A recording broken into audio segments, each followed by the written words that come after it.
Yeah, my name is Kelvin Alonzo Coleman, and I'm incarcerated at Louisiana. I'm formerly incarcerated, like I said, at Louisiana State Penitentiary. I've been incarcerated 23 years and count. I was incarcerated at the moment I'm incarcerated at Hunt Lane Correctional Center. I'm incarcerated for second degree murder. I was initially found innocent as it relates to the non-unanimous jury. And those that don't know what non-unanimous jury, Louisiana and Oregon are the only two states in the country that allow 10 jurors to find you guilty. Meaning, in any other state outside of Louisiana and Oregon, if you had a 10 juror to say that you were innocent, or to say that the charge that you had was a lower charge of, let's say, a manslaughter in the situation now, that you would be innocent. This law has been on the books for about 150 years. It was abolished, and I believe it was 2017, 2018. Louisiana voters had received it as a form of referendum on the issue, and they outlawed the practice. The United States Supreme Court ruled in 2020 that it was unconstitutional. However, it only applies to individuals that was on that direct appeal, meaning the individuals that was in jail. I would say probably over 10 years. Their conviction has been finalized. It didn't benefit them. The history of it, it was enacted in Louisiana in 1898, which was Louisiana Constitutional Convention. Louisiana Constitutional Convention, will I say, was enacted to specifically disenfranchise blacks, I would say the newly freed blacks. Those that don't know the 13th Amendment, also part of the equation. It was simply like whenever they outlawed slavery, so I say, they kept the non-unanimous place to easily convict black people. Like various slave plantations that they had across the country, they crossed Louisiana or not. Those slave plantations needed labor. They created proposed a law to easily convict black people. Like this is a law that you have like 1,500, 2,500 individuals in Louisiana that's still fighting for it. You have individuals that in several situations, like you have certain individuals that they don't have their juror, meaning that they knew that it was non-unanimous, but they threw the juror both ways to actually prove that they're non-unanimous. Louisiana has one of the highest rate of exoneration in the country. It's not the first. I was fortunately convicted in Orleans Parish, but we do have a progressive DA. His name is Jason Williams. He's a defense attorney. He ran on like probably was their progressive platform. Created a civil rights division to review guys' cases, but I wouldn't say that it's way more effective than the previous administration. I still would not, but you still have individuals such as myself that's still incarcerated. Like my case, I'm actually innocent. That's the claim that I have. Jason Williams, he created the civil rights division where individuals could just generally file to that division. My case is one of the cases that for it. Another individual was identified prior to me coming to jail on this charge. This evidence wasn't adequately presented to the jury. And I'm just asking for whatever support that I can get. If it's just writing letters to Jason Williams, administration or whatnot, asking for effective review of my case, whatever type of political pressure that I can kind of put on the state of Louisiana, because it's not just about me, it's about a lot of brothers. It's not like you heard me, injustice anywhere. Injustice say that I appreciate the opportunity with Jamila. I also work with various organizations across the country doing speech engagement. This call is subject to recording and monitoring. This is a call from an offender at a Louisiana Department of Corrections facility. Doing speech engagements surrounding issues around 13th Amendment of the 13th Amendment. I work with both Norris Henderson, and that's it's just that you have tons of brothers that deserve another chance, such as myself, and individuals that's actually innocent that's still on this side of America. Jamila, I would say that I appreciate the opportunity to just have the assistance that you afforded. You're welcome, brother. So I have a question for you. For people who are going to be listening to this recording, can you give a little more history and very specifically explain to people the damage that has been done in Louisiana due to this 10-2 jury conviction? Yeah, I would say it would not damage the sake of it. This law stood on the book, Jamila, 1989 to 2000, and I would say 2019. This law stood on the book. It basically, I would say, it murdered millions of us. Stopped us from voting, like would have been had ability to vote, be productive citizens out there in society to provide for our family. Law, and this is something that everyone knew from the United States Congress, knew about non-unanimous, the court, the United States Supreme Court, and even when the law was enacted, William McKinley actually got the then Attorney General, the United States Attorney General, to investigate Louisiana as it relates to the racial discrimination from Robert F. Kennedy. So this is an issue that I would say that this haven't been going unheard. People it's like normalization of that, and the stigmatization that we all have just being black in Louisiana, in this country or whatnot. And I would say that words cannot even express the way that the loss that I have. I have a daughter out there. She have like four grandkids. When I come to jail, I was 18, I was 19. Will I say, going on 20 years old. And it's easy, and the great aspects about it. Had I been any other place outside of Louisiana and Oregon, I wouldn't be in jail right now.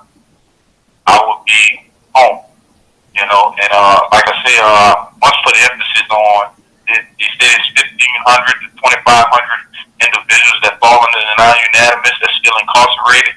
But I would say it's way more than that, because like I mentioned earlier, you have brothers like such as myself, but not what a jury pool was destroyed. So the way that you have to actually prove it is difficult for you to actually prove. The Louisiana Supreme Court never made it retroactive.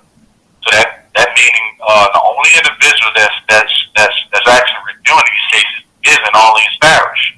I would say that I'm blessed that I have various other errors in my case. I can receive some form of relief through those errors. But you have individuals that's basically just fall under the 10-2. So they don't have no report but the 10-2 issue or whatnot. So I would say that the individuals such as myself and various other black brothers and whatnot, that this is a form of genocide, and we have these various wars or whatnot that the United States is waging across the country or whatnot, and we always have some form of sympathy for foreign nations, but we never look at what if we actually went to people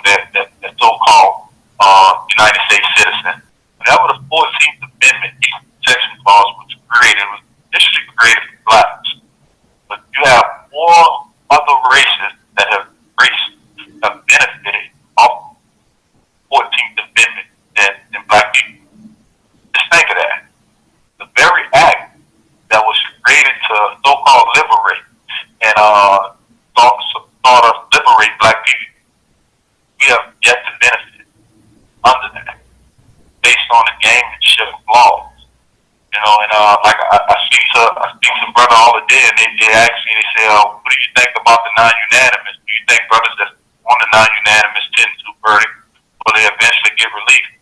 And I tell them that it's a continuing struggle.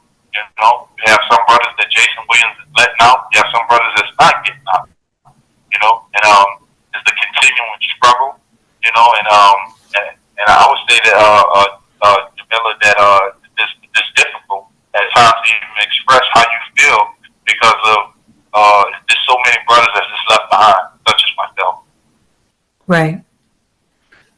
Well, to kind of help our listeners put these things in a larger context, being in the state of California, unanimous versus non-unanimous juries.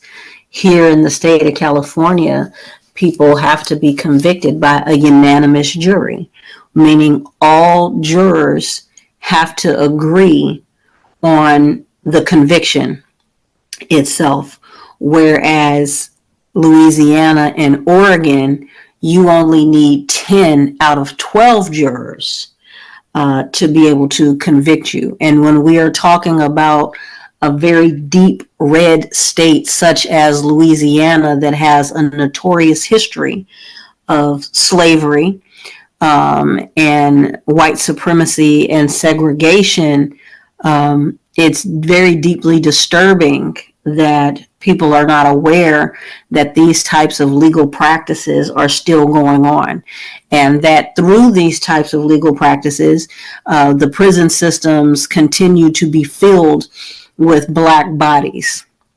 And so as we get ready to close out this call, Brother Calvin, you touched on something regarding the 13th Amendment. Okay, so very specifically, Brother Calvin, as we have been working around the country to end legalized constitutional slavery, Louisiana has been a very tough spot for us because Louisiana has wanted to maintain its pro-slavery state despite the many efforts that have gone into attempting to remove the language from the state's constitution. Something that a lot of people are not aware of that I would really like for you to share is that people don't realize that, number one, Angola State Prison, where you spent many years, that Angola, not only disrespectfully so, is named after a place in Africa, but it is also one of the largest prisons in the country. It has been compared to being the size of Manhattan, New York. But a lot of people also do not know that cotton is still being cultivated there and being picked. So can you please give our listeners some firsthand knowledge about your experiences while at Angola, and let them understand that legalized slavery is still in fact being practiced in the United States of America, in Louisiana? Yeah, and man, I would say that the way that you asked that question it was just a good way to kind of phrase things. And I want the audience to just be aware that the non-unanimous was created immediately following the emancipation of blacks. Think of that. And right now, 2023, we're talking about the same vestige of slavery back then. My personal experience laying on the slave plantation, because I don't call it a prison, I call it a plantation, exactly what it is. Our ancestors was in there on that plantation. It was run on that plantation, and we still have, like I said, the vestiges of slavery. My personal experience, brothers have to work tiresome job, pick cotton, have brothers that have mental health issues. Right now, they have a federal lawsuit.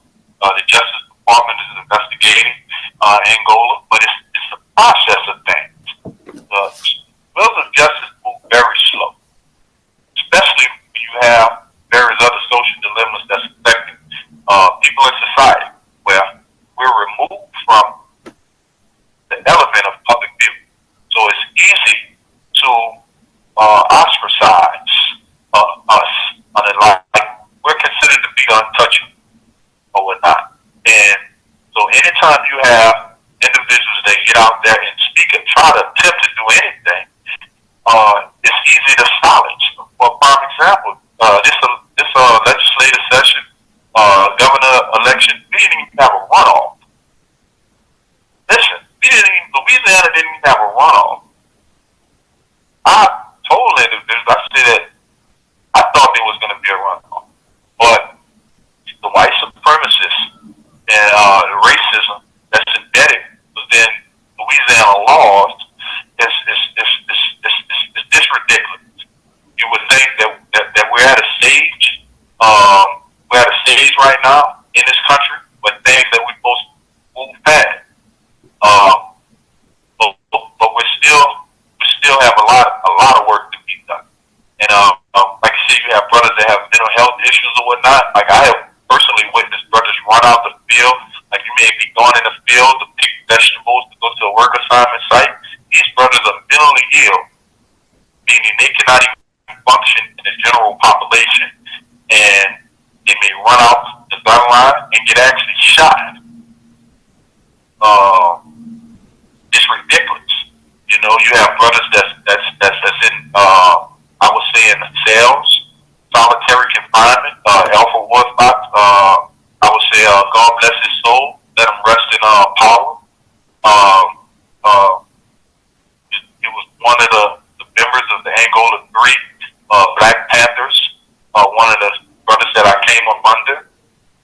He passed about 2 years ago, but he eventually got out, was framed, killing a guard because of his liberational speeches and his liberational, I would say, his activism.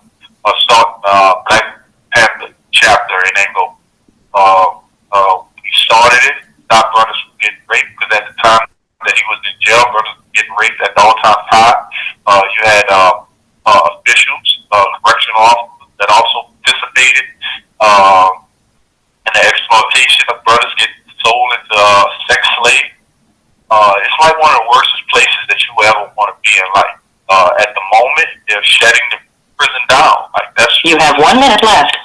I'm about to hang up on us, but I want to let the audience know that they can get in contact with Jamila through Free Our Leaders. You will see that have a social media feed on Facebook, Instagram, and I would say that I definitely appreciate everything when that's time. Not forbid me to get more deep off into it, but the phone about to hang up on us, and I appreciate everything. And this, one thing that I can ask you is just sitting down writing a letter to Jason Williams under this campaign, Free Our Leaders or whatnot. Yeah, so I would definitely say that I appreciate all the support that I've been getting thus far, but I definitely need as much support that I can get. So you will have the contact information to Jason Williams, which is Orleans Parish District Attorney. He's created a Civil Rights Division, and I'm asking individuals to write in and just request an adequate review of my case, and I'm asking whatever assistance that I can get. It'll be definitely appreciative. And once again, I want to give a shout out to both Norris Henderson, Ezekiel, and both for all of the individuals that's assisted me. Celinda Guerrero and Millions for Prisoners, and the list goes on.